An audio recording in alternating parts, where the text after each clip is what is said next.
up, YouTube? Tag me in. It's time for the Elimination Chamber review, and I've got a whole host of people here with me to talk about the Chamber tonight. Guys, one by one, who's here? Hello? Come on, baby, come on. Okay. Alex, go. I'll go first.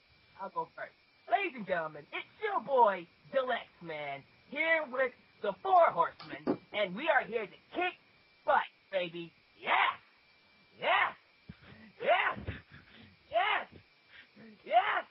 Okay, hold on. I got one more. Yes! What is up, everybody? This is Preston of Beer Money 2K, and I'm not alone. Obviously not. John, are you alive? Yes. JR. Well, if John doesn't want to talk, I'm Eonizzle, and I'm here too. Okay. Well, yeah, Laying we've got a out. Cool. 5-way, 4-way, whatever the hell way. All right. There's going to be 5 of us in this conversation, so whoever's listening, whoever makes it to the end, I think deserves a cookie or something, because this is going to be crazy-ass shit. We are talking about the Elimination Chamber. And, guys, overall, opinions of the show. Decent. Honestly, I thought it was entertaining, but not worth the money. My first immediate thought is it looks like WWE is sort of trying to make a transition from, okay, Royal Rumble sets the table for Mania to Elimination Chamber sets the table for Mania, and this didn't fill that role for me. It didn't wear that crown properly. Would agree. Pretty much, I agree. The show to me just fell flat overall. I thought, it was entertaining at some points, but it just didn't deliver. I just felt like there was no storyline progression, unless we're talking about the SmackDown Chamber, where we got Sheamus versus Bryan announced for WrestleMania. But other than that, it's like nothing happened. But there's also some progression between CM Punk and Chris Jericho, because Eon, to ease you, it is all kayfabe. The kayfabe storyline between Jericho and Punk. It's all because Jericho didn't get eliminated, so it's going to lead into their match at WrestleMania. That's what they're building towards.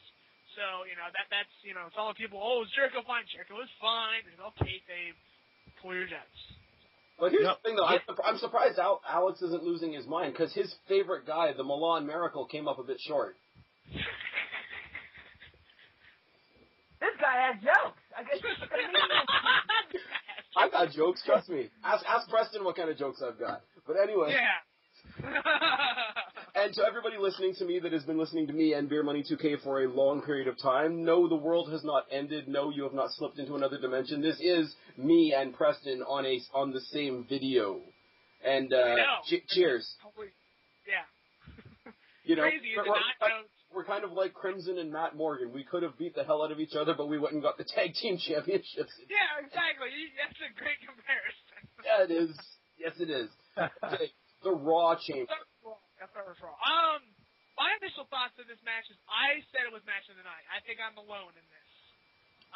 Yeah, you are. Yes, you are. You're not alone in that, man. I think it was match of the night, and the fact that this was the curtain jerker match makes my stomach turn. No word of it. I know. Agreed. This should have been a main event. I honestly, and for 2 reasons. Personally, because I didn't get to see this match because it was the first match of the card, which surprised me because it's like, come on now, why is this the first match? And the one that was the main event was the worst. Okay, sticking to this match. We'll get to that when that vote tells. We'll get to the shit at the end of the stick. All right. Yeah. Alex, what you're saying it should have been on later so you could have seen it. Yeah. Pretty much, yes. And also... It made sense in booking. I mean, I'm sorry, the WWE title, in my opinion, should be the last thing on the show. Why did it happen, I don't understand. Even if it is a blinged out piece. Because it's John. Let me tell you why. Because it's John Cena.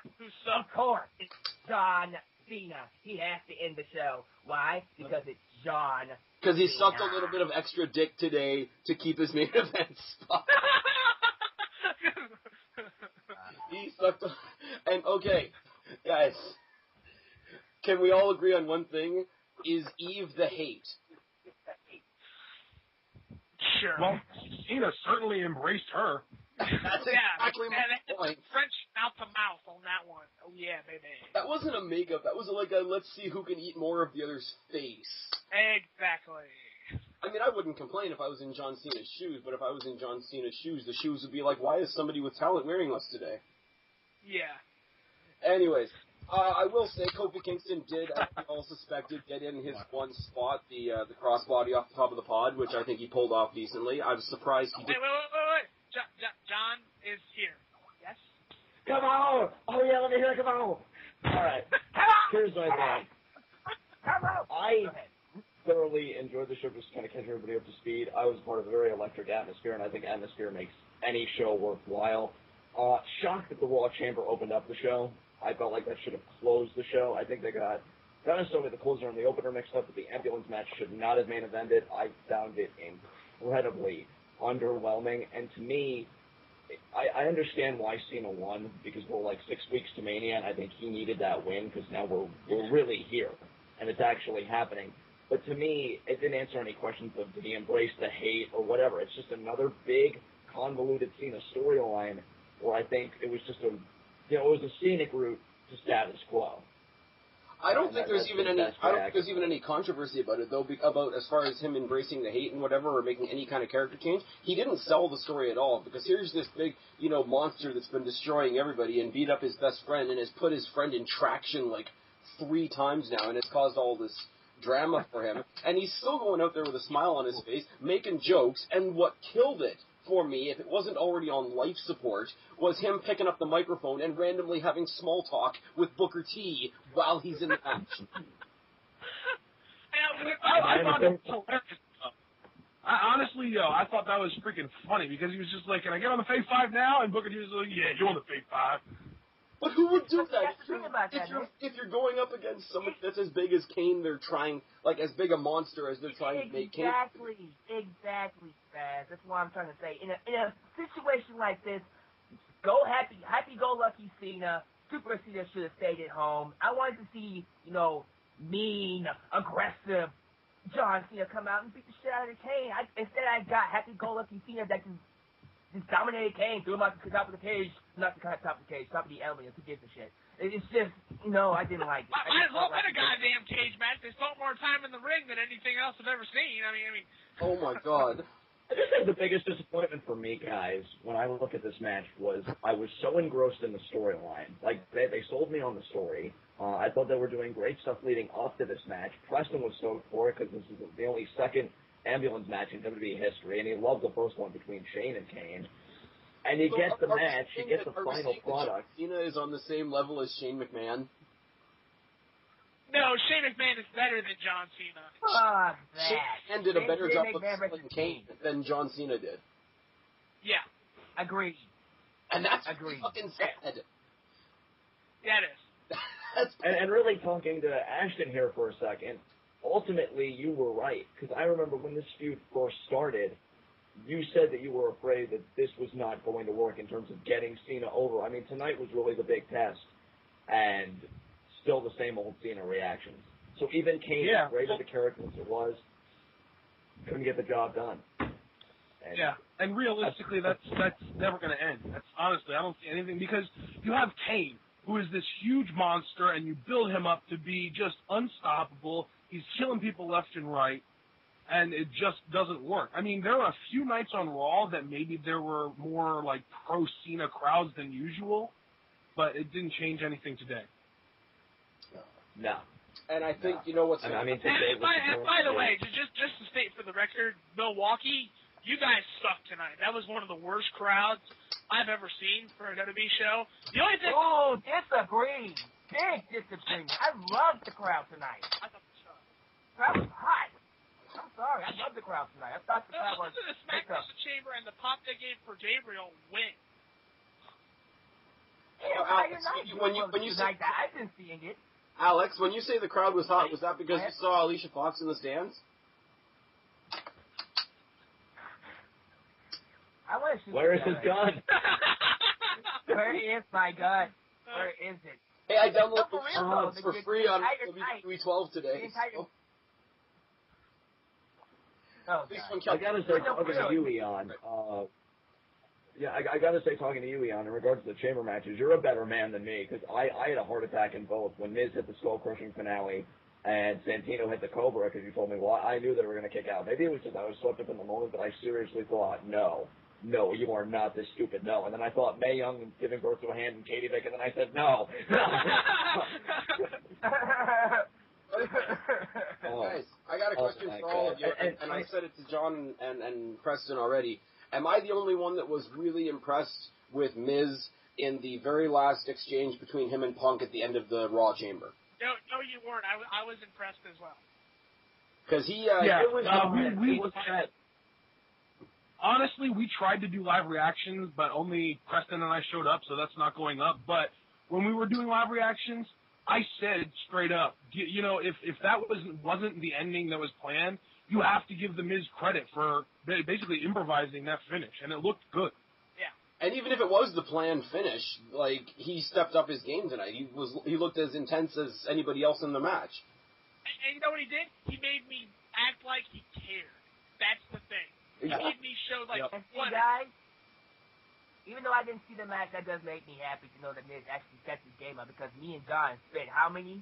50, 40 minutes giving Miz a fucking prep talk to show us something. If he's stepping his game up in this match, that's good. That's what we want to see. I mean, John, I did see him, though.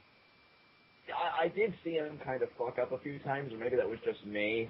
Some things just kind of looked awful with him in it. I still feel like he has a ways to go yet, but the ending sequence. Oh, for sure. I'm not saying saying necessarily in terms of his ring work. I'm talking about more his persona, his intensity. Right. The way he presented himself tonight, I could have believed him as the winner. I might not have liked it, but I could have believed it. I could have believed him winning the match, especially right at the end when he had Punk in the corner and he had him like by the face / throat, and he was, where he was like, you know, pie facing him and stuff. Yeah, I agree. That was awesome. Oh no, but no, what when he was quickly and it was almost like a choke, but he actually had him around the face, and he was just like screaming into his face. Like when he was done with the simple pie facing, the intensity there, and the camera. To be fair, the camera work sort of made the shot, but it was the best shot of the night. Was just Miz entirely like enraged and in CM Punk's face. When you consider CM Punk is basically carrying my interest on Raw along with Ziggler. Which wanted to ask about that. Preston said that he felt Ziggler was the most impressive guy in the Raw chamber. Agree, for sure. You would see now. I can't. I didn't think he was awful by any stretch of the imagination. Don't get me wrong. I'm not giving him a failing grade, but I just felt like he spent a good chunk of the match on his back. It seemed like every 5 seconds he'd get in the ring. That's the idea. Ziggler took all of the amazing, just ridiculous bumps. I felt like he was getting slammed on the cage floor or the freaking chain wall every 2 seconds. It was ridiculous. Well, I think it said a lot for Ziggler's toughness that he took the most abuse in the match and kept coming back as much as he did. Exactly. His bumping and selling in this match were freaking second to none. Yeah. Is that really a surprise, though? Because Ziggler is the bump machine in the WWE right now. Oh, my God. He's the new freaking HBK as far as bumping goes. Yeah. All right. Okay. That's the first match. Anybody have anything else to say about the Raw Chamber? Oh, really, Spaz. I thought the ending sequence was good. I think if Punk had to retain, which I feel like honestly, and I did want to say this, and I didn't say it to Preston, and I want to make it clear in this video. I think they booked Punk tremendously because he starts the match off and he goes to distance, and I feel like that's a great way to book your face champion, especially in the confines of the Chamber. And you still have that little bit of ambiguity at the end, with Jericho getting kicked out. Literally kicked in the head, rendered unconscious. And I said it to you guys before we started, right? He started first. He made it to the end. Even though he didn't eliminate Jericho, he virtually eliminated Jericho because he's the one that knocked him out. The math, right. John, you and Preston and I were talking about this. The math works because there was one guy that technically wasn't eliminated, so there were 4 victories in that match.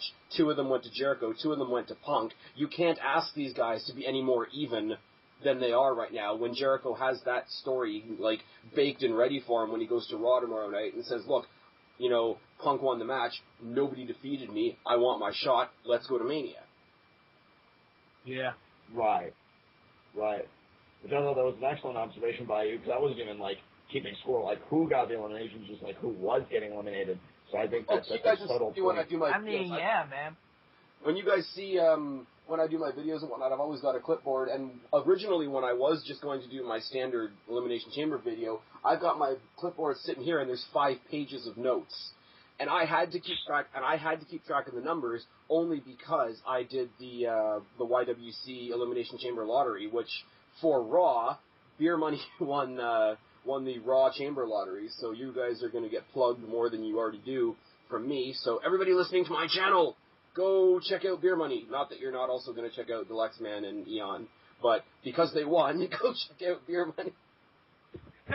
It feels so good to win. I honestly forgot that we had the number 1 number and it was Punk, so I'm thinking, oh my god, the stars couldn't have aligned more perfectly for that to happen. She might kill me for saying this, but when I put it up on Twitter, congratulations to you and the person who shall remain nameless who won the SmackDown Chamber lottery, she tweeted me back and said I was in a lottery. I'm like, go check out my fucking channel. Just go check out my fucking channel. Alright, shall we move on from this ridiculousness? Alright. Sure. Okay, we have, for the first time tonight, we have the bad, horrible, trendy little Rocky Balboa Santino segment, except it wasn't Rocky Balboa's music. Okay, and Dalyxman realized this at the same time I realized it. Whose music is it, Alex? Eugene. I knew it before, yeah, I knew Eugene. Yeah, I miss that guy. Does anybody have anything to say about this, or can we just move on? It sucked. How's that? It was useless, it was pointless, it was fun. Okay, do we have anything to say? I honestly thought they were... I was just going to say real quick, I originally thought they were going to serve a higher purpose of really making it seem like he's getting in the zone only to be taken out, because I had read reports that Christian was returning. And seeing the capacity in which Christian returned, I said, no, Santino's competing.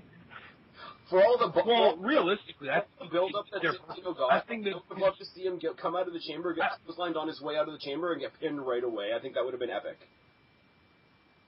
But honestly, I think that these hockey segments actually serve their purpose, because if you think about it, the whole thing was leading up to him being in the chamber, and it all led up to him getting that massive pop when he hit the Cobra on Daniel Bryan. And then when Daniel Bryan pinned him, or made him tap out, Daniel Bryan gained so much heat tonight just for that one submission, it's not even funny. I think they could have done that, though. So, in reality, as horrible as the Rocky segments were, they still served their purpose. But I think they could have gotten that same effect without doing something so corny. Like, I think they could have done that because Santino's, the generic likable guy. I think they could have shown him going around the arena throughout the night, when he first comes in with his bags and when he's training and when he's getting ready, like, just running into random, like, not necessarily jobbers, but, like, necessarily, like, lower people from SmackDown or, like, people from Superstars and playing it off like they're all buddies with Santino, and like each one of them getting him to talk about, hey, I'm really nervous because this is a really important type of match, I've never been in an Elimination Chamber match before, and then get a couple people running by him or walking by him and wishing him good luck because he is that, nice, likable guy. And I think you could have had that same build, the same, sympathetic vote from the crowd without having something so corny. And I think I agree. I think it would have been more real, therefore it would have served that same purpose a lot better. Because the people like me that don't give a shit and can't find a way could have rolled their eyes a little bit less. You're right, but at the same time, would it have been as entertaining? I didn't find these entertaining, to be perfectly honest with you. I think guys, what we need to look at here. A lot of people did. I didn't find them that entertaining either, but a lot more people would have found this entertaining than they would have found a few backstage interviews entertaining. Here's my thing, guys, ultimately about it, which I'm surprised I'm getting this much conversation, but I will say this. Santino is that comic foil. To see packages of Santino with his family, or talking with friends backstage, and talking about what the world title means to him, it would not jive well at all. I feel like, considering that this was Santino and it was the world title, I honestly feel like these were the perfect types of skits. So in terms of, actually how it was presented, for a guy like Santino, you're really better. Because any other way, I wouldn't have been able to buy it anyway. So. Yeah, I don't know. I'm just going on a very, very personal, it didn't do anything for me. I know it did something for the general public who love the comedy angle, but for me... Which I hate, by the way. I hate comedy wrestling in WWE. Some comedy is good. Like, when they had Eugene, for all the silliness that there was still really good wrestling there, and the silliness that somebody like a Eugene brought in, or even somebody like a Hurricane, because they could make that switch over, and they could go and do some decent stuff in the ring. And I'm not saying Santino can't, I'm just saying the balance of the comedy and the wrestling isn't there with Santino, because there's more comedy, and the comedy translates into the wrestling, and then we get something like the Cobra. And then we have Socko versus Cobra at fucking Royal Rumble. And that was awesome. Like, okay, here's the prime example with Santino and why I don't buy him. Look at how over the Cobra is versus how over Socko is. If you want to go that simple. They're pretty tight.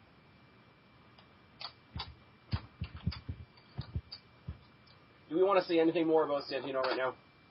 No, fuck him. There we go. I'm good. I mean, damn. Here we go. Honest to God, one of the matches I was actually looking forward to tonight, which, shoot me in the face if I could have said this a month ago, the Divas Championship match. Was good. Yeah. That's good, too. I think Beth Phoenix in this match looked dominant and was still able to sell the holy shit factor of being surprised by how much of a challenge Tamina is. That's the purpose that this match served to me. Yep. The question now is, will they have a blow-off at Mania? That's the big question. I wish they would. I could see them doing a rematch of this at Mania, and it wouldn't hurt my feelings. To me, Spaz, I look at it as, I think these two women showed up, and they put on a damn fine match considering what their division is, synonymous for producing. Yeah. I'd be very interested to see what a lot of people actually physically rated this match, because I was very high on it when it was over. I was, that I'm genuinely interested when I was shocked that Beth Phoenix actually kicked out of the Snuka Splash. I had quite a few shocks personally tonight, which I thought was good. It's all about having fun, all about that entertainment. But then, of course, Beth hits the Glam Slam, which, ended it. I personally am still on board with what you said, Eon, and that we're going to get Beth Phoenix versus Natalya at Mania, but I would love to see Beth Phoenix versus Tamina, too. Absolutely. Yeah, the thing with Natalya, Natalya seriously, if they're burying her now. Like, they really are. Natalya, I don't even want to see that, seriously. I do want to make mention, because it doesn't usually happen in Divas matches, Tamina took a really nice-looking bump off the top rope to the outside. Yeah. Oh, yeah, I said when we did live reactions, I said that was very dangerous, because he could have landed on his head or broken his neck, or that spot could have been so bad if it went wrong. Well, she played it off pretty well, professional. I got to get Tamina props for that. And, John, you're not the only one praising this match. We're not the only people praising this match either. Jim Ross, I think Joey Styles even praised it, too. A lot of people praised this match. Yeah. You know why are praising this match, and I think we can sum it all up with one similar comment, is that this was the least diva match we've seen in a long time. Yeah. That is true. Like, this is why if we still had both belts, I would love to see the distinction between the divas and the women's wrestlers. Because if they had matches like this for a women's title, I wouldn't care so much if the blonde Barbie doll bimbo bitches wanted to fight over the butterfly. You know what I mean? Yeah. My opinion is pretty stated on the Tramp Stamp Championship, but also I'm going to say Tamina pulling off Sweet Chin Music was awesome. Well, that was an amazing super. That wasn't like a first for her. She does that quite often. It was the first. Okay, yeah, but I thought it might not have been the first, but it was the first time that it made me really sit up and take notice. So maybe that was just me. Wow. I also like the fact that Beth Phoenix hit the Glam Slam and got the win, but it looked like she had to struggle a bit to get her up in the Glam Slam, which is another self Tamina. I was hoping, and I know this is going to be a little bit out there, but I was honestly hoping that Tamina would kick out of the first Glam Slam and force back. That's how I wanted it to end, Ashton, because when when Beth Phoenix kicked out of the splash, I said, you know what, this match is so close to perfect for me, all we need Tamina to do is kick out of a glam slam. And I was kind of disappointed when it didn't happen. That would have been better. That would have been better, but I still like the way Beth Phoenix, once she got the win, it was like sort of grab my belt and get the fuck out of here because I almost didn't make it out. Like, her facial expression was great for that. And I think as far as selling the, I've been dominant for so long and oh shit, I've actually got a challenge now, Beth Phoenix is selling that quite well. Yep. Yeah, it makes me look pretty good too.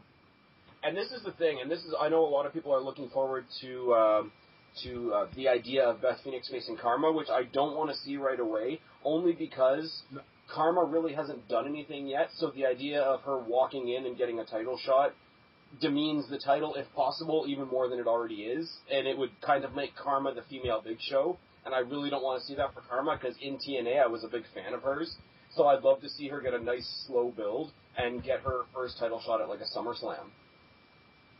Agreed. And honestly, if I had to book this out and have a Divas match at WrestleMania, just put Natalya up against Beth Phoenix. She's already getting sympathy for this stupid storyline where she's farting.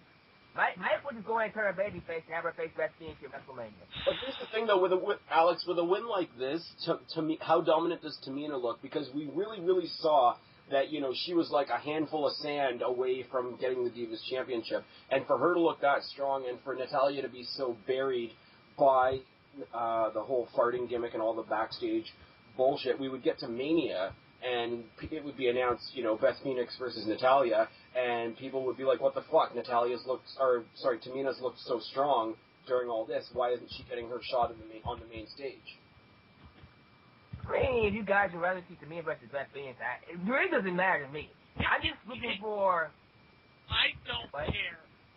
No, it's... Alex, let me correct you there. It's not that I don't want to see Beth Phoenix versus Natalya. I've wanted to see that for the past 3 years or so. I just don't want to see it right now because, there is a plateau where Beth Phoenix is standing on top. And because of WWE's shitty booking, not because of anything that Natalya has done, but she's not on that same platform as Beth Phoenix as far as, momentum and credibility and all that because they haven't let her have it. If she was built up, if she was getting the build that Tamina was getting right now, fuck yeah, I would say give it to her over Tamina. But Tamina's what's getting the build right now, and Tamina's who is getting the opportunity to impress me more right now. Again, it doesn't really matter to me. Tamina versus Beth Phoenix, Natalya versus Beth Phoenix is still either one you're gonna get a good quality Divas match out of it. That's what I'm looking for the most. Triple threat match? Yeah. Triple threat match.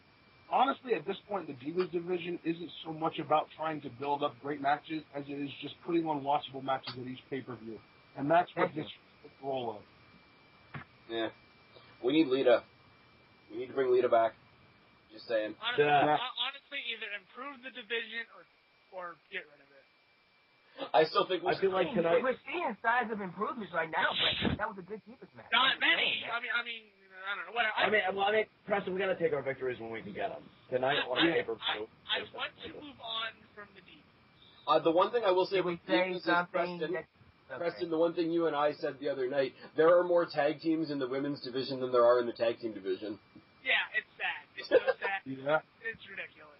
I don't care about the Divas. The match was good. Just I want to move on. Come on, Epico and Primo versus the Divas of Doom. Say something that you don't like? What's going on? What's so bad? I'm just not a fan of anybody in the division right now. It's just so stale. I mean, Beth Phoenix is okay to me. I like Tamina, but I mean, it's just like to me, there's no substance to the division, so it's not. So basically, what we're getting at is Kelly isn't a title contender. Fuck Kelly. Oh. Okay, Jessica Gabriel can 450 her ass all the way till the bank. All right, that bitch can die. All right. Actually, they were banging. No. Two of those were. I still say Epico and Primo versus the Divas of Doom for the WWE Tag Team Championship. I want it to happen because then we'll do it someday. Oh, stupid shit will go down. Okay, so we're gonna get off this. We have a quick promo from Be a Star. Be a Star is the only promo that I don't mind seeing on a pay-per-view, just because I think it's such an awesome thing, and the idea of it is there and it's good. So it's the only like video. Spaz, I will agree with you 100%. I'm a supporter of Be a Star. All the other commercials and promos they do on pay-per-views, I hate. But Be a Star, that doesn't matter to me. I agree. Or it does matter. They can put it on there. That's what I mean. You know what I'm saying? Yeah. So yeah. I think it's just when you get something that's so stereotypically violent, like pro wrestling apparently is to the rest of the world, and when you get when those are the guys saying, don't bully people, don't pick on people, etc., etc., etc., it really sets the bar for, hey, if these guys can stand up and put this message out there, then anybody can. Right. All right. Following this, anybody else want to say anything about Be a Star? Nope. No. All right. So we have more Santino Rocky crap in the back. And then we have the huge announcement from Johnny Ace Laurinaitis. Comes out, shit-talking Teddy Long, interrupted by Alberto Del Rio, who shit-talks Teddy Long, interrupted by Mark Henry, who shit-talks Del Rio, and Christian, who shit-talks Teddy Long. I know it's strange because they're heels, but Alberto Del Rio and Christian both popped me. Seriously. Oh, for sure. I know not a lot of people are high on Del Rio now, but I want to see him back on Raw as soon as possible. And Christian, I don't even know. That's the weird thing. I am not a fan of Alberto Del Rio at all. Spaz, I know you listen to TWitWoW every week. You know I don't like Del Rio, but when that music hit, I was like, maybe it's just because I was so relieved that Johnny Ace was going to get shut up for a little bit. I was so paranoid that it was going to be Ricardo in his busted car again. Because that would have been hilarious. Alberto Del Rio's not there, so Ricardo's going to join Johnny Ace's cabinet. so now he has a legal advisor and a chauffeur. Just putting it out there. But no, we had Mark Henry, who came and joined the group, and then looked like he didn't really want to be in the group when they took the photo. It's like somebody at the side. It's like somebody at the side was like, "No, Mark, you're on these guys' team now. You have to go take the picture." It's kind of funny because Mark Henry, of the three people that were there, is the only one that didn't have a big return, and he was the one that I was most excited to see. Anybody else mark for the fact that Mark Henry, of all people, was calling Teddy Long a bully?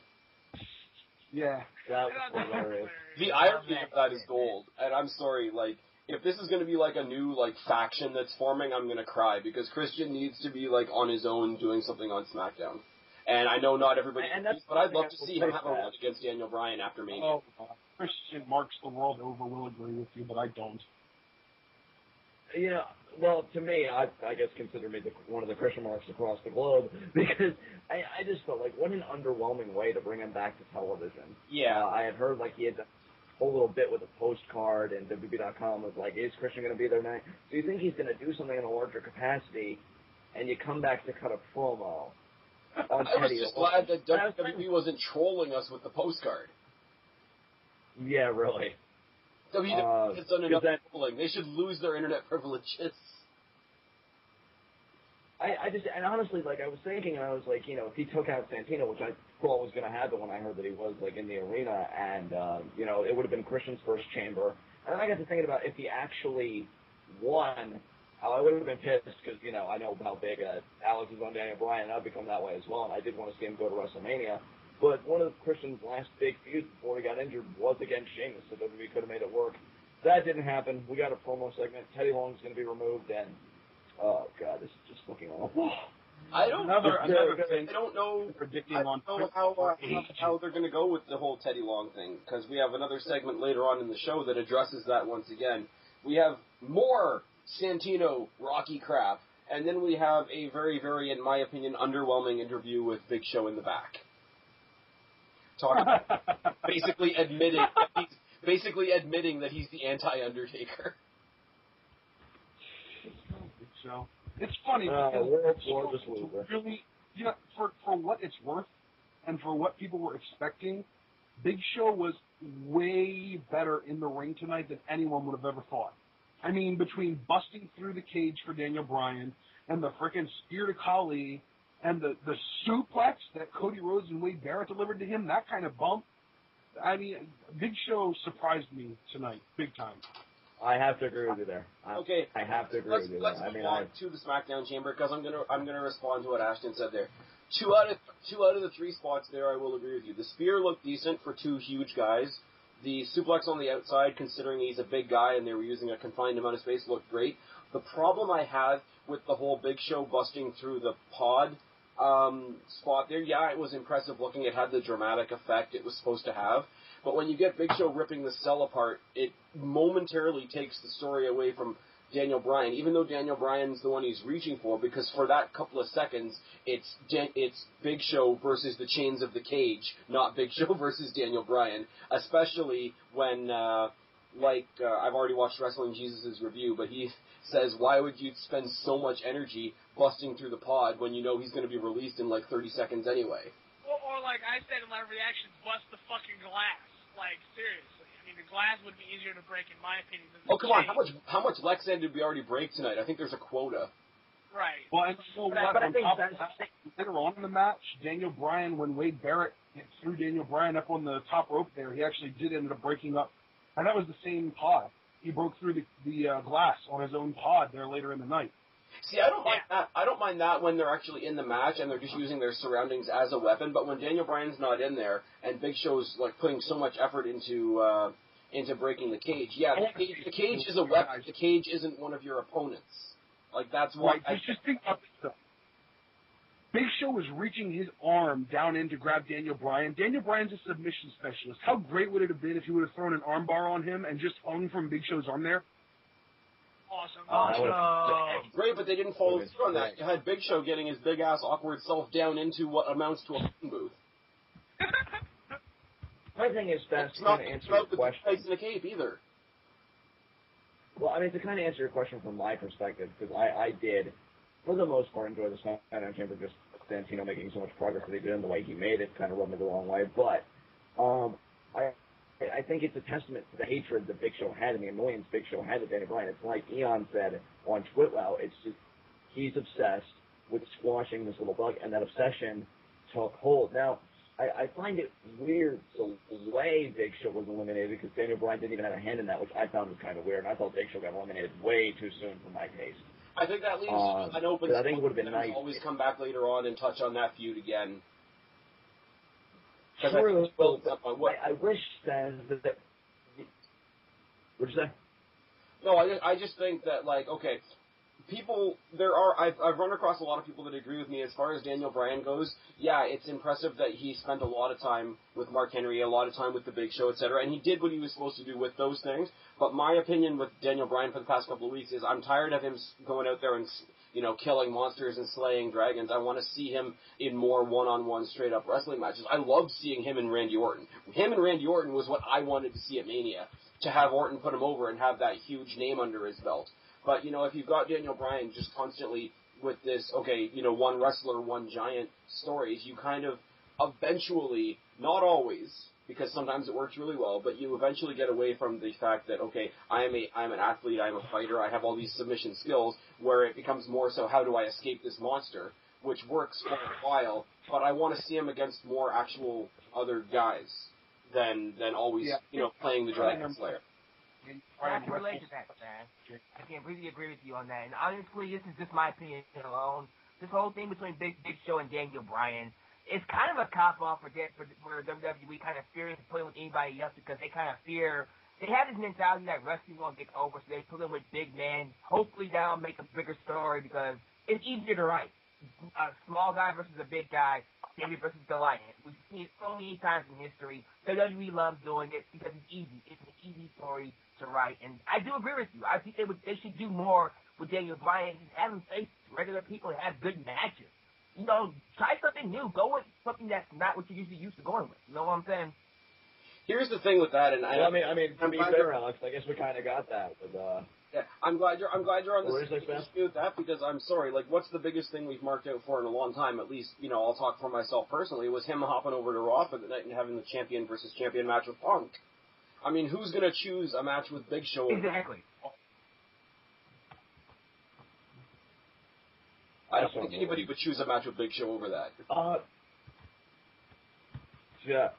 I just feel like, was I the only one that was kind of alarmed at who was eliminated at what time. I felt like Big Show was eliminated too soon. I felt like Cody was eliminated too soon. And I've been alarmed that kind of Rhodes and Wade Barrett were eliminated by Santino, and they made it look like Santino almost took out friggin' Bryan.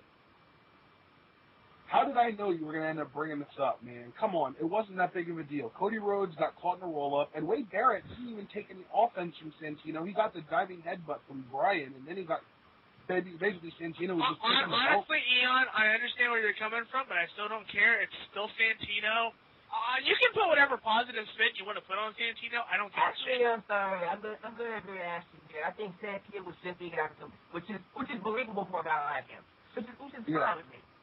I just like that at the end of the day, you know, Jericho goes around all the time saying about how he beat Austin and The Rock in one night, and we all eventually start rolling our eyes, even though he's an awesome heel.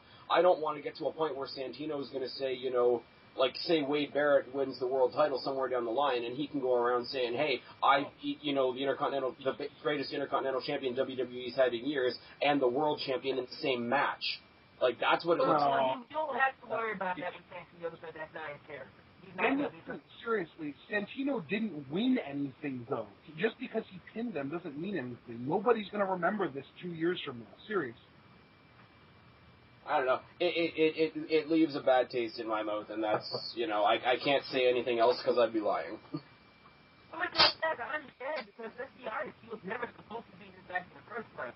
And then after that, they're going to say, well, him getting the match is perfectly fine. After the ending segment, Alex, your mic's in the toilet. I was going to say, man, you're cutting out hard. Oh, shit. Okay, tell me you just got There you go. There you go. We're perfect now. Okay, what was I saying? The ending sequence to Santino Marella and Daniel Bryan, I thought that was the best part of the entire match. That had me on the edge of my seat. Holy shit. I thought Santino was going to beat Daniel Bryan. When he hit that Cobra, I was like, oh no, this is not happening right now. If that would have happened, I don't even ask. Alex, let me just say this real quick, and I don't want to cut anybody off. I'm glad somebody at least shared my sentiments, because again, I was just really swept up in the moment when he hit that Cobra, and I was just screaming to myself, no. I was swept up in the moment. I thought it was a very engaging. I thought it was a very engaging end to the match, and I will give Santino Marella all the credit in the world for that. I just, you know, where did this come from? Yeah, but I was gonna get to that too, SpazPhoenix. Even though he created the engaging ending that I felt really made that match. Let's be honest with ourselves. He should have never been in this match because he should never be contending for the world championship. There are people in the WWE that should never ever be contending for a world championship, like a Chavo Guerrero, like somebody that I don't know, David Otunga. Ezekiel Jackson, the people that just should not go for the world championship. Alex. Santino Marella is a big part of it. Alex, yes, do I need to remind you that David Arquette has held that belt? Not the same belt. It's not the same belt. Thank you. As far as I'm concerned. But that's my topic for another time.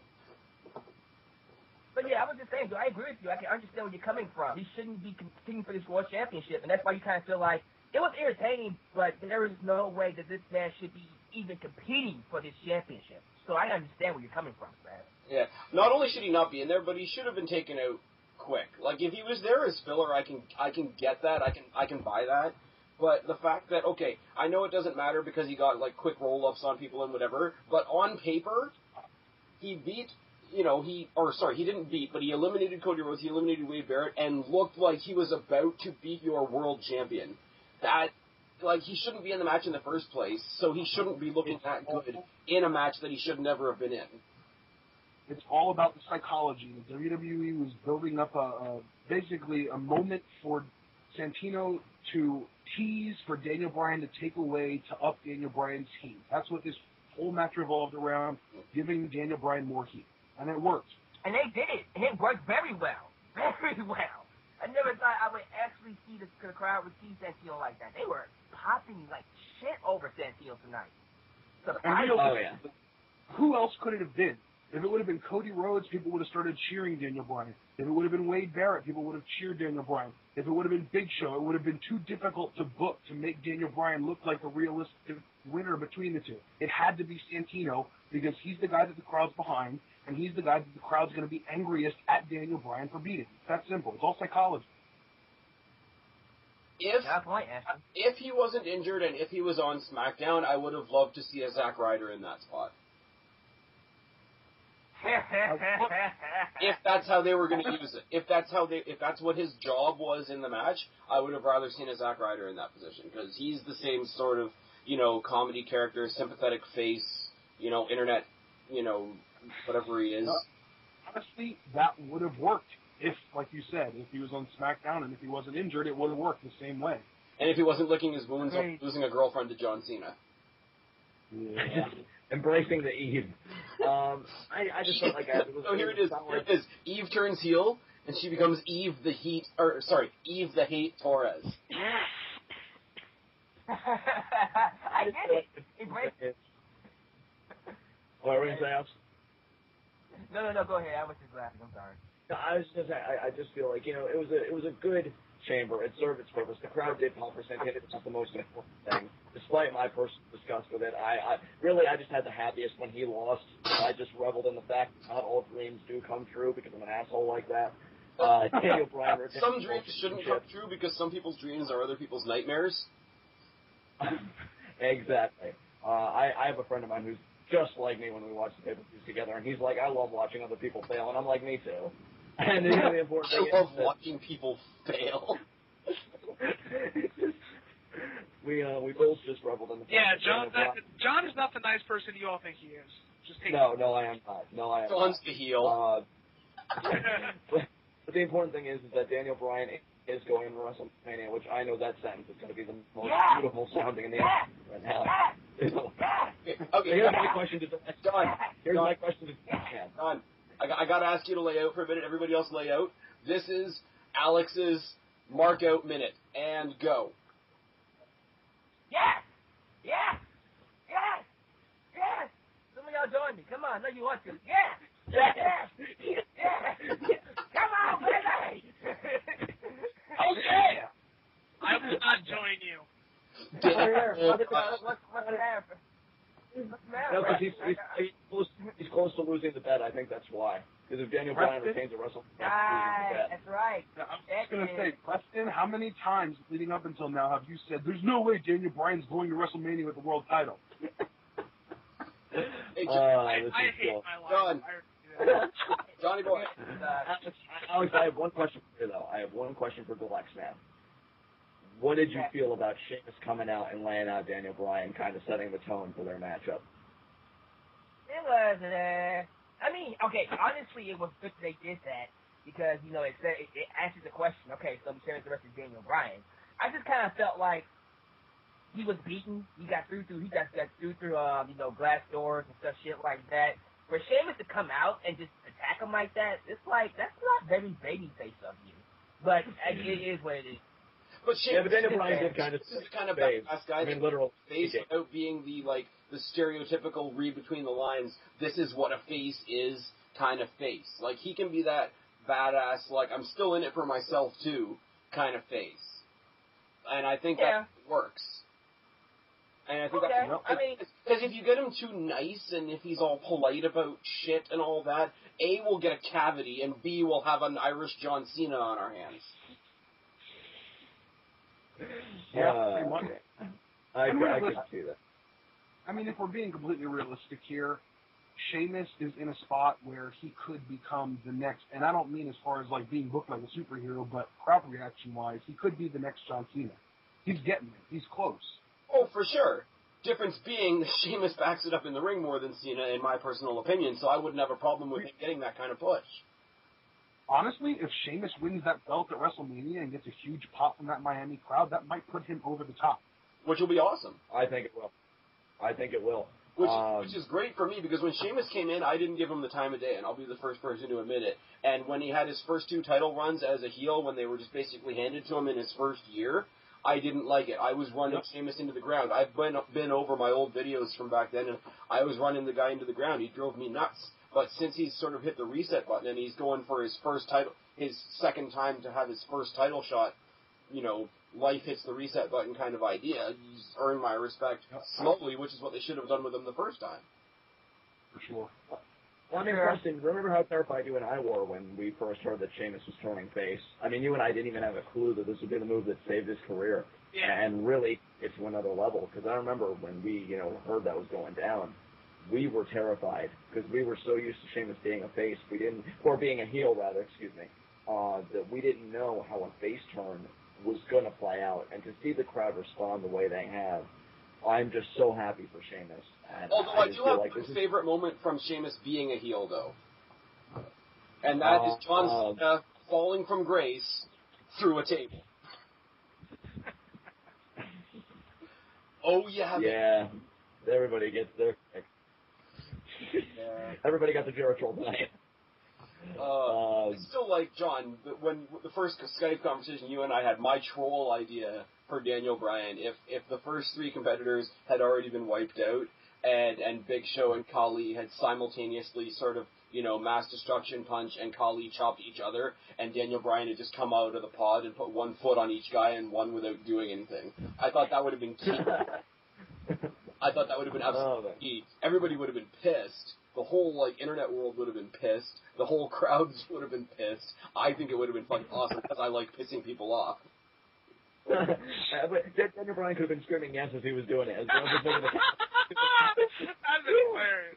No, I could see the two giants laid out, they could be parallel to each other with a little aisleway in between. I could see Daniel Bryan of all people with the not exactly on the charismatic side doing a Ric Flair strut between the two of them before he pinned them. Wow. So epic. So epic. Are we done with SmackDown, or are we done with this chamber? Yeah, I've really got enough to say. All right. Yeah, I'm done. We have a segment in the back with Hornswoggle and Natty, and with a big block of cheese, and did you cut the cheese? And then friggin', Vicky and Swagger come in and start making fun of Hornswoggle, and Gabriel sticks up for him, and Gabriel and Hornswoggle and Teddy Long all make fun of Vicky Guerrero and say that she looks like cottage cheese, and it's all, wonderful above-brow humor like that. Ultimately, out of this, we get two things. We get a bonus match, which was Swagger and Gabriel for the U.S. title, which I didn't have a problem with, and we had Teddy Long saying, yes, John Laurinaitis, one person should run both shows, and maybe it should be me. Nice. Thoughts on this entire backstage segment? Other than Gabriel getting a title match, it sucked. I'm sorry, I but the whole, Hornswoggle cut the cheese thing, I will admit, did make me laugh for a second until I realized who they were making fun of. Yeah. It's the joke itself is funny. The joke fits the gimmick, but the joke and the gimmick don't fit the star. Is that fair to say? Yep. No, that seems fair to me. All right. Does anybody else kind of see this? Laurinaitis Teddy Long storyline? The more I think about it, kind of ending in a Survivor Series-esque style, where it's Team Raw versus Team SmackDown, and then it controls both shows. Do you think they're going to do something elaborate with that? Team Teddy versus Team Ace. Yeah, that's what I'm saying here. I think that John Laurinaitis' team should come out to Johnny Ace's old music. I think that would be. They should come out to the touch, which was amazing. And to be fair, freaking Team Teddy Long should come out to Mac Militant. Yeah. If we can recycle just the Cat Miller's music and Eugene's music, we can recycle anybody's music. We're gonna holler at your players. Oh. Maybe not. Holler at your So the United States title match just kind of died underneath all this shit. Yeah, the U.S. title happened out of here, which you knew wasn't going to go to Gabriel because it's, two guys. But my little Mark brain thought, it would. So, yeah. But here's the thing, though. I don't see them putting Gabriel on Raw just yet. And, I'm sorry, Swagger and the U.S. title are reveling in obscurity over on Superstars at the moment. But what it tells me, even though it wasn't going to give him a big title shot, it tells me WWE knew Justin Gabriel had to be on this show. Because, I'm sorry, there's a spot It's not a main event spot, but there is a spot in WWE. We thought Morrison was going to get it, and right now most people think Kofi's going to get it, and that spot is going to Justin Gabriel.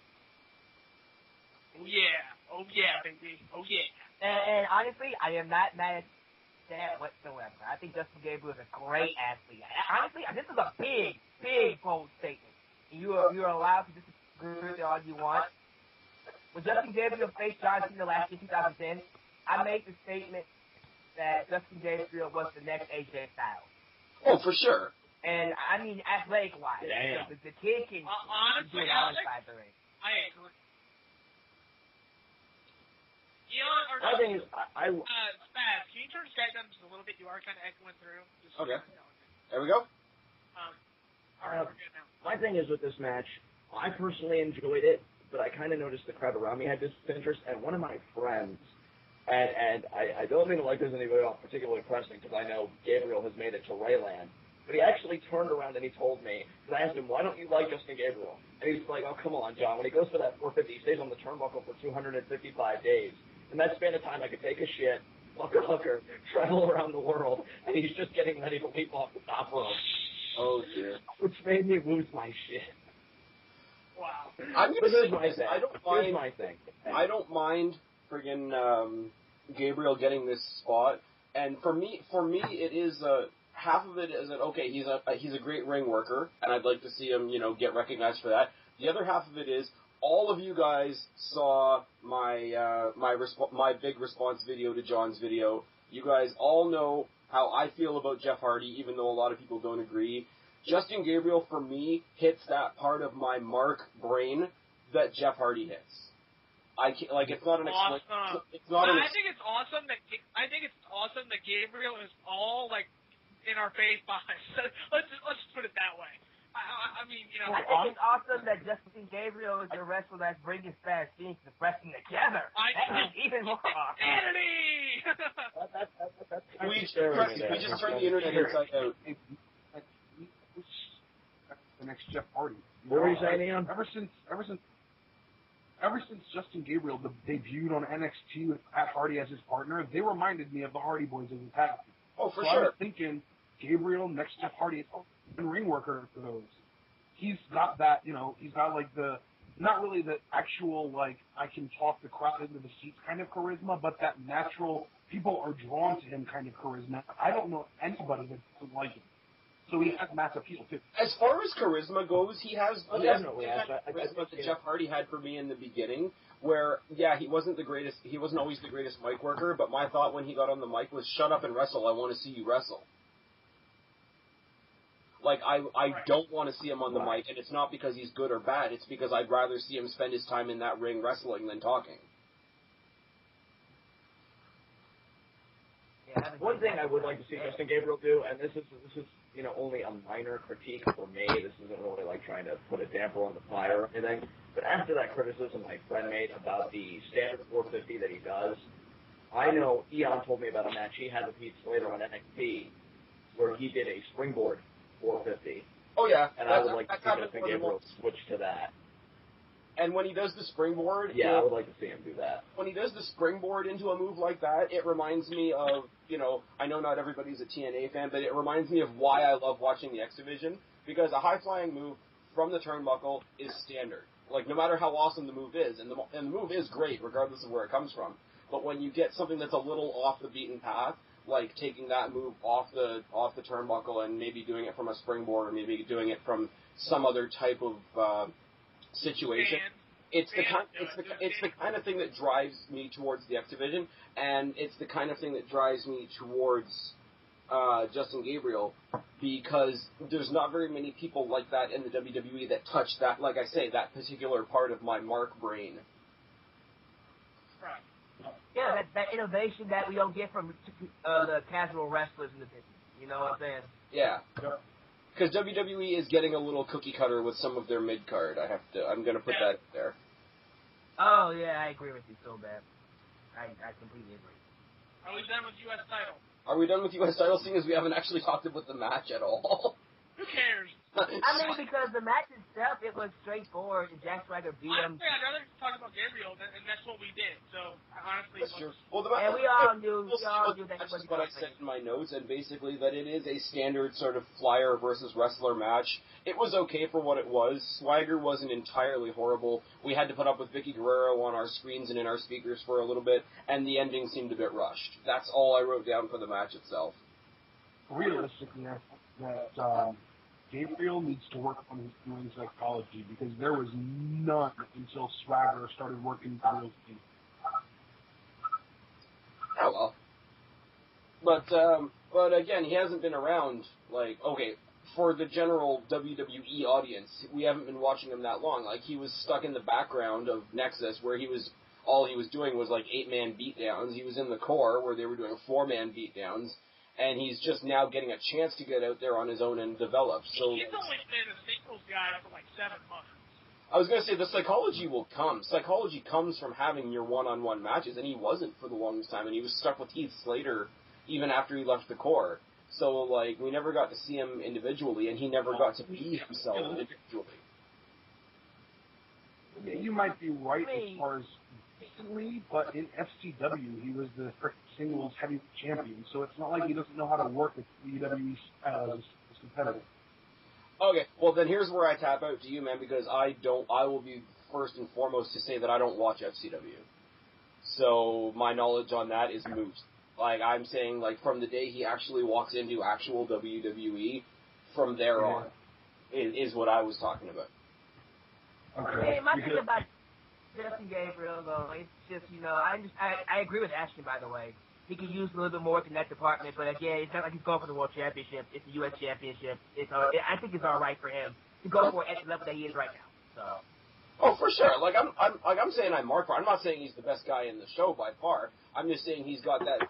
He's, like I say, I'm going to say it until it becomes super cliche, which it already probably has. He's tweaked that more creative, more outside the box part of my Mark brain that doesn't get much exercise when I'm watching WWE programming right now. And that's what makes me more willing to sort of overlook his shortcomings, because he's giving me something that I'm not really getting from anybody else. Right, yeah. That makes sense.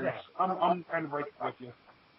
Alrighty, and then we have the best match of the year! John Cena versus Kane in an Ambu fucking Lance match. So underwhelming. So underwhelming. I'd rather go take a dump than watch this match. Let's see. The two of them in the ring. The two of them outside the ring. The two of them use a few weapons. Cena moves the stairs around. Somebody goes through a table. Somebody goes off of something tall. Somebody gets pulled out, and they win. Like... Yay! I'm sorry, I'd rather watch Mike Knox versus Gene Snitsky than this shit. Wow. Guys, this was, oh my god, this was deja vu for me. This reminded me of Survivor Series 2010. This is why I didn't like this match, because it was like, we got all that build up to this one event, and nothing happened. Cena got fired, he came back, and then beat up Nexus. We have Cena and Kane do this big build up to Elimination Chamber. And we're expecting something to happen. Embrace the hate. What's going to happen? He just had like a match with Kane, wins it, and that's it. Alex, I think the main problem I couldn't get into this match. Okay, A, Kane does better in the mid card. Kane does better in a big fish, small pond situation. B, I can't stand Cena. But I'm going to put both of those elements aside. The problem with this match is there isn't a person out there that thought Kane was going to win this. It's the same problem. It's the exact same problem I have going into Mania. I have a long list of problems with Rock versus Cena at Mania, but top of the list is I already know Cena's going to win. Agreed. And really, as far as the entire pay-per-view goes, you could argue that the best word to describe this pay-per-view is simply anticlimactic. Oh, for sure. And like I said before, WWE is trying to sort of get everybody amped up for Elimination Chamber, and Cole said it twice tonight. He was talking about how the road to WrestleMania starts tonight, and it's like, no. The road to WrestleMania starts about a week or so before the Royal Rumble. But if WWE is trying to make it sound like Elimination Chamber is the new launching pad for WrestleMania, it doesn't even come close to holding up that hat rack. Not yet. Well, No. Tonight's didn't, because tonight's Elimination Chamber was the worst one they've ever done. Ever since 2008 until 2012, this is the worst pay-per-view they've done where they've had two chambers. They shouldn't have two chambers. My thought, I agree. And this is, John, when you and I do the video that I want to do with you later on, is like all the great things in WWE that will never happen. This is one of them. I say, you've got your Royal Rumble winner, right? Now, they get to for a belt. They get to go for either WWE or World Heavyweight or whatever. What you do at Elimination Chamber, have one match with 3 guys from each show, and the winner of that match gets to go for whatever the other belt is. So, like, if Sheamus wins, Sheamus is going for the World Heavyweight, then whoever wins that one chamber gets to go for the WWE. You have 3 awesome guys from Raw, 3 awesome guys from SmackDown. It's a lot easier to fill a star-packed, power-packed chamber, and you're not getting the same gimmick shoved down your throat twice in one night. Yeah. I feel like, my problem isn't necessarily that they have 2 chambers, but I feel like for all the gimmick interviews that they've done where they, really hammer in a certain concept, chamber has always been traditionally successful. I just feel like the way they booked this card, I think also had a problem with me. The pay-per-view is called Elimination Chamber, and your ambulance match is the main event. Well, not only that was my problem too. I felt like John, you talk about the way they booked this show. They really didn't book leading up to this show. Like, okay, John Cena and Kane is a rematch from last month, so that really didn't need much build. You kind of did a little bit of smart stuff going into the Divas match, which I did appreciate, but both of the chamber matches were announced, the respective Raws and SmackDowns after the Royal Rumble. There was no sort of process of qualification. There was no anything, really, and they tried to, they got the names out there. But Spaz, when is the last time they've done qualification stuff for those matches? It's been forever. Yeah, and realistically, it's only been 3 weeks since the Royal Rumble, so how much build do you really expect? I don't know, it's just like, it's thrown together in the sense that, okay, why does this person deserve to be there? Like, okay, my prime example, I know a lot of you are really, really excited about Kofi Kingston, and I get it. I'm not exactly on the same page just yet. I think he's good, not spectacular, but there's stuff like, okay, Miz has been in the title picture. Ziggler has just been in the title picture at the Royal Rumble. Punk's the champion. Jericho, it is Jericho, so that's fine, whatever. And out of the blue, or seemingly out of the blue, we have, okay, Kofi Kingston's the 6th guy. And even though he may or may not deserve to be there, him just being thrown in there makes him seem like filler. And if you've got a 6-person match with him and Truth that both feel like filler, to me, I would rather just see a Fatal 4-Way match than see 4 guys that I really want to see and 2 guys that look like they were just tacked on.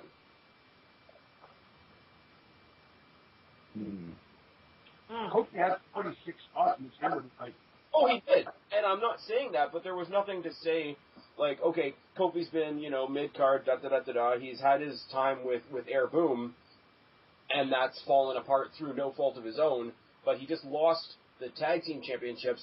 Let's throw him in the world title picture. It seems jumped. It seems like, we all missed something that WWE got.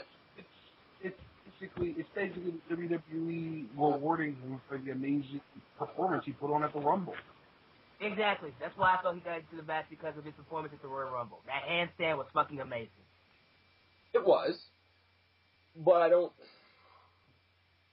It was. And I don't want to take anything away from Kofi Kingston, and I don't want to make it sound like I'm shitting on the guy, because I'm a big fan of his. I would rather see him run roughshod on the mid-card than see him just barely scratching at the door of the main event, which is what this feels like to me.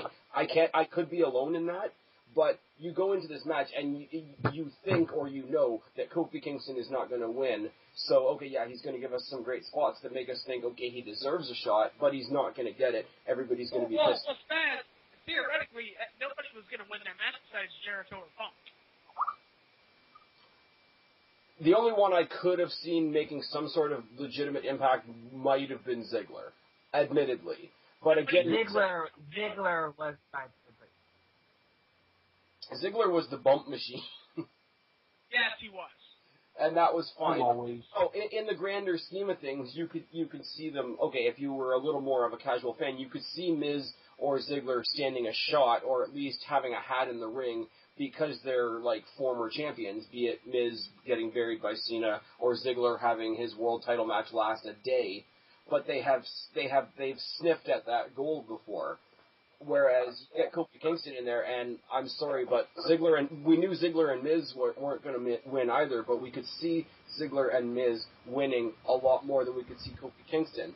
Like, I could see, like I said before, the way the Miz was tonight, if I didn't know that he wasn't going to win, I would have believed him winning with that last sort of segment that he had with Punk. I didn't get that kind of convincing from Kofi. We got great spots from Kofi. Please don't misunderstand me. And, Truth has been filler for the Elimination Chamber for the past 3 years, I think. They said he's been in the past 3 or whatever. But I couldn't, if I set aside the knowledge, if I completely set aside the knowledge that it's going to be Jericho and Punk at Mania, I could believe Ziggler winning this. I could believe Miz, especially with the performance he put on tonight, winning this match. If I set that knowledge aside, I couldn't believe Truth winning it or believe Kofi Kingston winning. That's where I sit. But Spaz, but in the SmackDown chamber, I can't believe anybody winning that thing unless it's a Big Show or a fucking Daniel Bryan. Giants shouldn't be in the chamber. That's my next opinion, but that's an entirely new conversation. I remember. Okay, and honestly, I'm tired. I don't know. Do you remember the Extreme Elimination Chamber? Oh, I have it on DVD. Thank you very much. Wait a minute, you bought December? Don't remind me of that. No. Yes, I did. It was the Blind Eye many years ago for like $10. Okay, fair enough. You got it for $10. Yeah. All right, that's understandable. Oh, I didn't pay $20 for the fucker. Oh man, I hope not. The only DVDs that I buy are WrestleMania. Everything else is sitting on VHS tapes all over my room. I am a DVD collector. So. Oh yeah. Oh, trust me, I like my DVD collection. It's just the only DVDs that I buy are either specific videos like on People or WrestleMania. I don't buy all the pay-per-views in the year, or I'd be more broke than I am. Well, I don't buy them all either. I just buy the ones that are either on sale or they're good. Yeah. If I found a couple of really good ones in a discount bin, I might go for it. But other than that, Mania, it's... Sorry, go ahead. Preston is the Kmart king. Well, the thing is, for me, is I got a really, really good deal on the WrestleMania box set, 1 through 21, that was only like $150. That ain't bad. Which is not bad for 21 WrestleManias. And I've just bought every one since then. Actually, no, I stand corrected. I also have the first 10 Survivor Series. Whoa. Well, they were released. They were released in 2 5-packs, so. Right. Stumbled upon them. They were on sale. Are we gonna give Chamber a rating, or what are we gonna do? I don't really rate stuff. I'm just like, what the fuck? Like, it's status quo. The champions that went in are the champions that came out. Chamber gave us some of the, individual, like some of the spots that we expected. Like, we got our spots from Kofi. We had an interesting little spot, even though I didn't particularly agree with it, with Big Show breaking through the top of the pod. There was Lexan aplenty broken by everybody.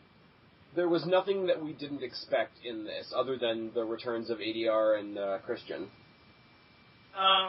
What do you guys expect for Raw and SmackDown this week, since they're both live? Since they're both live. What do you mean they're both live? They're both live back to back. SmackDown this Tuesday. Yeah. Oh, really? Yes. Yeah. I hope that extends to Canada, because spoilers suck. Because they don't always do it up here, so maybe that's why I didn't get the memo. What do I expect? I expect Jericho to come in and cut an epic promo about how he never lost and how Punk never beat him, so he's the obvious #1 contender for Mania. One way or another, they'll play that up until Mania. SmackDown is just sort of take it as it comes. I see Sheamus coming out to maybe explain why he chose Bryan over Punk as a champion to go for. I can see Gabriel coming out and saying that he was close to winning the U.S. title. That should get him an Intercontinental shot, building up that rivalry between him and Rhodes. And John, I think me and you are pretty hopeful that we may get no Gold Dust. Hopefully. Oh, God, John Dust at WrestleMania. In a nutshell, for me, guys, I'm more looking forward to what's going to happen with the undercard at WrestleMania. We know we're going to get The Rock and Cena and Taker and Triple H. That's going to be there. That's going to be the thing that draws the event. I want to see what's going to be the Sunday. What are we going to be watching as an entire show? And not just, get rid of 2 main events. What are we actually going to be watching? Dalyxman, you're champ. You get 5 points from me and a cookie. Thanks very much, I think. Somebody's got a phone call. Hey, John. Sorry, that's me. Alrighty. Who the hell is calling this time of night? It's 2:15. Sorry, guys. Hold on. Yeah. Alright. What the fuck? Sorry. This is going to be the most epic video. That's why I'm looking forward to the most. I've always said this. I said this many times in one of my previous videos. What's that? WrestleMania needs to be a Sunday. And you can't rely on a few matches to draw. Because we see what that happens at Survivor Series and other events like that. Try to rely on the Rock and John King to draw. I want to say something, too, that I've already said to some of these guys already, and I want to see if you agree with me. Triple H versus The Undertaker, I'm looking forward to the story leading up to the match more than I'm looking forward to the match. Agreed. That's all. The match, honestly, because the match itself, they've already done the thing. It's kind of like Shawn Michaels and Taker from 25. I thought that match was so good. The match the following year just couldn't live up to it. I was just more interested in the storyline of the match. They even took place Taker this year. And I have one more question, and this goes for everybody. And this is going to be kind of personal, so I hope you guys don't get too offended. But have any of you ever in your lives been so angry, been so desperate for revenge, that you cut your hair? No. Second grade. Because here's my thing, right? And I did when they saw that promo and stuff, and I've been ever since Taker made his comeback and challenged Triple H. I've been harassing another fellow YWCer of ours by the name of Jamie Loves Taker, and sending her all kinds of ridiculous comments about The Undertaker just because I can.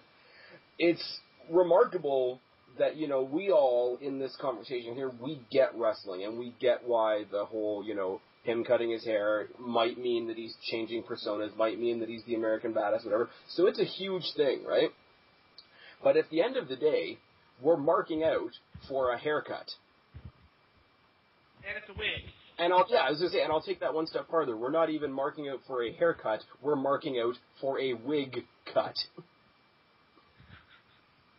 Oh, just let that sink in for a second. Yeah.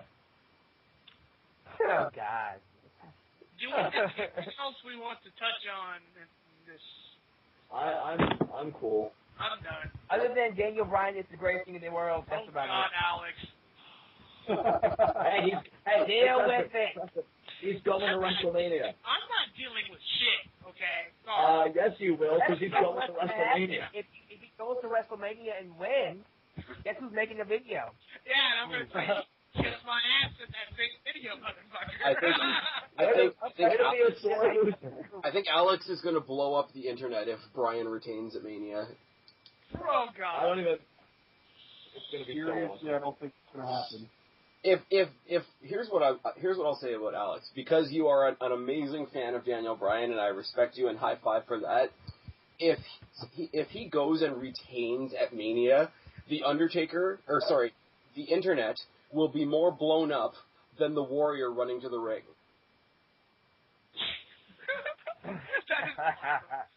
I gotta be honest. You all see what I did there. Yes, that was amazing. I'm very happy to see a guy like Daniel Bryan go to WrestleMania after he's worked so hard and made the sacrifices that he's made, and I'm especially happy for Alex because he gets to back that horse, and that horse is the world champion. But I have to agree with Eon. I think the story we're seeing being told here where Sheamus goes all the way. However, Eon, I will say this. It's like I said on TWitWoW, even though I do see him going all the way, I kind of hope WWE touches on Sheamus' anger issues as the supposed Rumble first being self-imposed this year. I think that could be very interesting that Bryan could try and capitalize on because Sheamus is a force. But we'll see. Well, honestly, to tie out to what John was saying, honestly, here's my thing. If Sheamus goes to WrestleMania and wins, honestly, I'm perfectly fine with it. He gets over by a guy that does a really good job as the champion, and either way, everybody wins. However, my problem with that is I don't see it being just Daniel Bryan and Sheamus. I guarantee you Randy Orton will be in. And that's why I feel Daniel Bryan's going to come out to pick him. Alex, let me toss this out at you, and this is why I had the opinions that I had going into Royal Rumble. I have no problem with Sheamus being the Rumble winner. I think it's great for him. He's on that rocket. He's going up. That's awesome. That's great. Like I said, he's changed my opinion about him completely. Here's my problem. Sheamus winning the title match and going against Daniel Bryan, the story becomes about Sheamus getting his title shot. If Randy Orton had won, and this is only one of the people that I had been pulling for, but if Randy Orton had won, it would have been a story of can Daniel Bryan retain against Orton. Like, Sheamus wins, the story is about Sheamus. If Orton had won, I think the story could have been more about Bryan. And he could have had that big main eventer name victory under his belt. And you're absolutely right. And the thing about to say about that, too, what's going on here is two stories. Because it's Sheamus, winning at WrestleMania, and Daniel Bryan still being able to retain his championship and being the great escapist. So it's a clashing of two stories here, so it can still go either way. It could still go either way, and this is once again not a shot at Sheamus, but if Bryan's going to retain, I'm sorry, like as far as WWE goes, like John Cena's their number one guy, and Randy Orton's kind of like 1A. So on name value, on marquee value at the moment, be it right or wrong, how much marquee value he has, a victory over Randy Orton would put more stock into Daniel Bryan, I think. Agreed.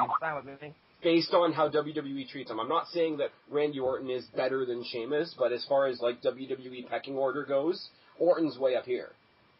And to have Bryan go in and be successful over a Randy Orton, the only thing more you could ask for that is for him to go over John Cena or for him to beat the streak. Like, really, those are your only options if you want to go any bigger than beating Randy Orton at Mania. Oh, yeah, man. That really did tell right there. Were you going to ask me, Ashton? You have a question for me? Yeah, I have a question for you. What would you think if Daniel Bryan got drafted to Raw to feud with John Cena? Oh, God. I would be all over that shit. That would be awesome. Okay, one more question for everyone. How would you feel about a triple threat at WrestleMania between Bryan, Sheamus, and Orton? I think that's Say what's going to that happen. one more time. What? Say that one more time. It didn't come through all the way. Oh, I said, how would you feel about at WrestleMania triple threat match for the world title between Bryan, Sheamus, and Orton?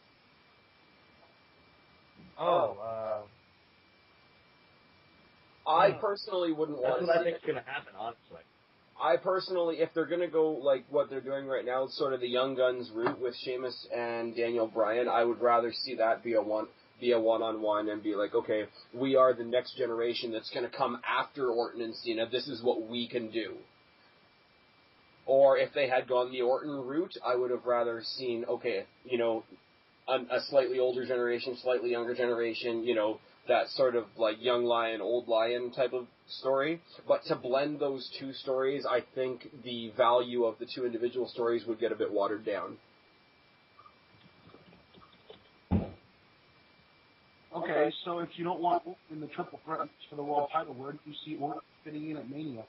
I see the issues resurfacing between him and Barrett, because I don't feel we've gotten an extreme payoff from that yet. And I think I see Orton taking a pin to Barrett to boost Barrett so that Barrett is in the title picture by around SummerSlam. No way. Honestly, fans, maybe I could have originally seen that had Orton not been concussed, and even then it was a stretch. But they are totally going to go off this concussion to have a feud with Orton and Bryan, whether Bryan is champion or not. That's what I see being the next big feud for Bryan, regardless of what happens with the World Heavyweight Championship. But that's just me. Because, who knows when the draft is going to be? I know it's like after WrestleMania, but we don't know what day, what time. So they may be able to get a few programs all tied up so we can start fresh. And, we'll see what happens. Do you see Randy Orton going back to Raw in that draft? Yes. Because that's you did say yes, Alex. That's the last big name, because everybody else has been out with injuries and shit. Like, other than Bryan being the champion and that whole story taking over, like Randy Orton, there's not a lot of other big name power there. You got Cody Rhodes, and you've got other people that are sort of clustering underneath Cody Rhodes for that Intercontinental title picture, but like there is a lot of star power on Raw already. I can't see Orton going to Raw, and the only reason I would want to see Orton go to Raw is to see him kick the shit out of John Cena, which we wouldn't see anyway. I feel like Orton and CM Punk are going to switch places. I don't want to see Punk on SmackDown. The only way John Cena and Randy Orton can still work is if John Cena turns heel. That's the only way over. No, Alex. I never want to see that match again. I'm sorry, but I want to see a John Cena heel versus a babyface of Randy Orton. I want to see Honestly, I want to see it too. I want to see it too. I'm not. Again, but I have a question for Spaz. What up? Seriously, don't you understand that if somebody's a babyface, they work differently than when they're a heel? It's still whatever. I don't care. Anyways, John, what's the question, bud? It would be I was going to say, your dislike for John Cena, I imagine if you were writing and John Cena was under new management, he would be jobbing to everybody in the company, somebody new every week. I wouldn't have him job. I would just have him do... Okay, he couldn't do exactly what Randy Orton has done in the past half year or so, but I would have him go into the mid-card to not necessarily job, but to do something to give back to the mid-card. Like, Orton has done a lot for a lot of mid-card guys recently. And I don't think it's hurt his credibility. I don't think it's hurt his spot as sort of the unofficial number one guy on SmackDown. There's no reason at all why John Cena couldn't. They've taken him out of the title picture for the moment, thank God, but after he's done, steamrolling over The Rock at Mania, he's gonna come back to Punk or whoever's holding the belt and basically say, thanks for holding on to that, I wonder where I left that. And if he's gonna do that, at least go back into it with a different character and do some things different. That's what I'm asking for. Honestly, a feud I would love to see start the new season of pro wrestling, because, we always figure we press the reset button after WrestleMania. It's a clean slate for everybody. And, some residue carries over in the form of your champions. Yeah. But I would like to see a Dolph Ziggler versus John Cena feud, if that would be possible. Either Dolph Ziggler and John Cena, or Daniel Bryan or John Cena. Because I feel like, and we've seen what Dolph and Cena can do in the same ring together. So, it's not like, that's totally implausible, or, that would suck. I think they put on very good matches. I would like to see John Cena work with upper mid-carders for a good portion of 2012 for really becoming a figure again in the title picture, which I do think he should be at some point. I know people are getting sick of the Cena in the ring, but, you can't keep a guy down forever, especially a guy of his magnitude. So just get out of him what you can while you can. And there you go.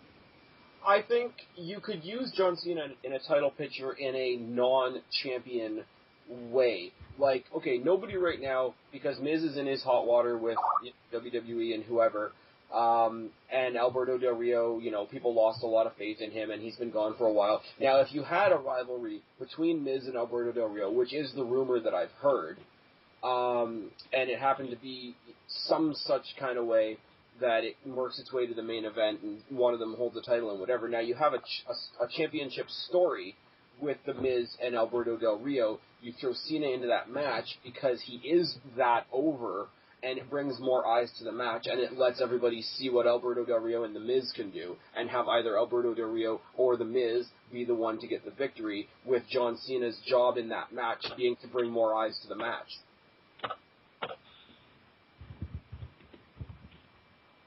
I just feel like,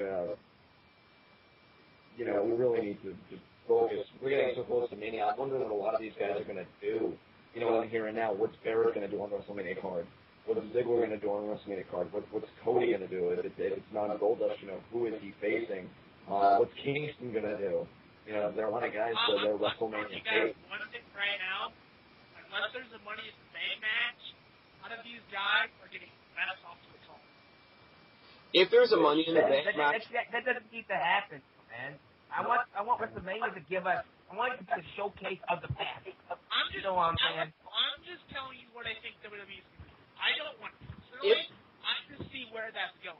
Preston, the thing is, if there's a Money in the Bank match, as far as I'm concerned right now, there's only one person that should walk out with that case, and that's Dolph Ziggler. Or Christian. Or Christian, I could deal with that. Everybody says Christian every year. Every year they say Christian. Every year he comes up short.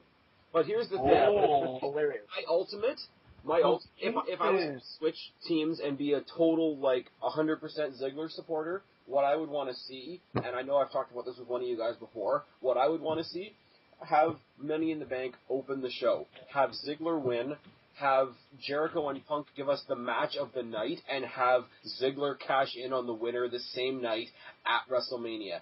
Goes to Raw the next night with his show-off gimmick, say, yeah, I beat 6 or 8 other guys in one of the hardest matches to win in the WWE, then went on to overshadow the main event by stealing the title away, all in one night. Look at me go. That would be something crazy to happen. Seriously. See, but here's my thing, though. I don't really know. I know he's a heel, but I don't know if Ziggler strikes me as that kind of heel. Really, because when I think Dolph Ziggler, if he had Money in the Bank, I think of him as the type of guy that would cut a promo and say, I know my predecessors have all picked the bones and really just picking the most opportune time to become a champion. But you see, what I do is I steal the show every single night, and I'm going to do it by cashing in this Money in the Bank briefcase to my challenger's face. And just being really cocky and arrogant about it. Okay, to fill that then, you don't want him to get the cheap win, more or less. Right. I just don't see him so as a heel. I'll change it slightly. He wins the Money in the Bank. We have the rest of the show, da-da-da-da-da-da. Punk and Jericho come out. They're ready for their match. He comes out before the match starts with the case. Hey, guys, guess what? This is now a triple threat match. Yeah, that could work. That would actually be pretty beat. You'd have less of a problem with it happening that way. Yeah, I feel like it would add a different element. Maybe not an element that everybody would want. Story really has been Jericho Punk, so we got to look at it from that angle. But okay, but here's the deal. Jericho took out Ziggler in the chamber tonight, and Punk still has lingering issues with Ziggler from from Royal Rumble. So he has ties to both of them. He could come out there with the attitude, hey, if it wasn't for Jericho, I would have still been in that match, and I could have won it. You stole that from me. Da-da-da-da-da. Punk, you were lucky at the Royal Rumble. Now you've both got to deal with me. Guess what? Fuck you both. It's a triple threat match.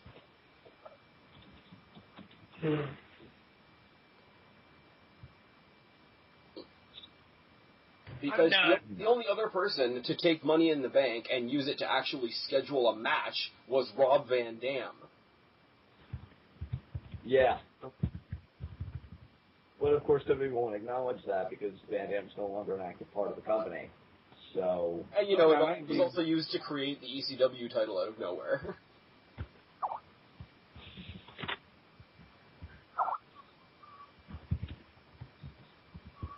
I don't know. We've basically talked tonight to death. Does anybody want anything to close off? I enjoyed this. Come on, baby. WrestleMania continues. For those of you listening to my channel out there, that don't know where to find these guys, tell us where we find you. Your Money 2K. That's where. Follow us on Twitter, by the way. Same name. Follow us on Twitter. Yeah, exactly. You can find me at Dalyxman. username Dalyxman. Follow him on Twitter. Follow me on Twitter. Eonizzle. Follow him on Twitter. and also, please go watch TWitWoW. If you don't watch it, Yes. Check out me and Alex's new series that debuted this week. These guys are all great, but I will say for my listeners out there that haven't listened to these guys yet, go to iTunes. Download TWitWoW. It's great, especially if you're like me, who's got a lot of long bus rides to go on. There's a reason I call John the Jim Ross of the YWC. I'm just going to leave it at that. Anyways, guys, this has been great. Hopefully we can do it a lot more. Hopefully very, very soon. I've been Spaz, even though nobody can see me because this is not a video. Subscribe up there, talk down there, start a conversation, let us know what you think, and I will talk to all you guys later. I'm tagging out. Bye. Get up, come on, get down with